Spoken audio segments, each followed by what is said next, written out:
Bismillaahi Raxmaani Raxiim. Haddii aad tahay dhakhtar ama kalkaaliye caafimaad, waxaa marar badan la kulmi doontaa bukaanno cabashadooda inta aysan bilaabin hadalka ku dhaga ama ilmeeya ama oohin bilaaba.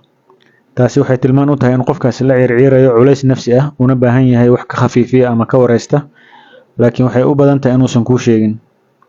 Waxaa dhacda mararka qaar bukaanka waxa uu ka sheeganayo ay dhibta haysata inaysan islahayn, laakiin dhakhtarka ayaa laga rabaa inuu caqligiisa iyo khibraddiisa isku darsado, qofka wejigiisana ka akhristo waxa jira.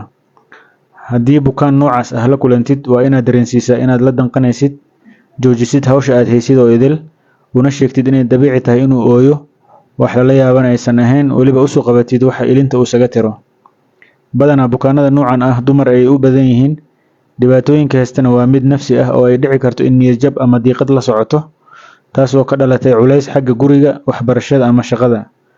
Haddii ay arrintaasi dhakhtarka uga muuqato bukaanka, daawo kaliya xal ma ahan oo wareysi, dejin iyo la talin ayuu qofku u baahan yahay si firfircoonida noloshiisa u soo ceshto. Ogow, boqolkiiba 90 bukaanada noocan ah cabashada ay sheeganayaan waxaa sabab u ah isku buuqa haysto sida hurdo la'aanta, caajiska, murqa xanuunka, daalka, gaaska, timaha oo daato, cunno xumida, neeftuurka, wadna qabadka, culays dhuunta ka saaran, kabuubyada iyo jirkoo jareeyo ama dubaaxiyo. Daawo walba qofka la siiyana isbeddel kuma dareemo oo maalinba isbitaal ayuu taagan yahay. Sidaa awgeed, fariinta cashirkeenu waa dhakhtarow bukaanka ha kaa dareemo naxariis iyo la danqasho si uu kuugu furfurmo, dhibka haystana uu kuugu sheego. Fadlan faafi fariintan, waana mahadsantahay.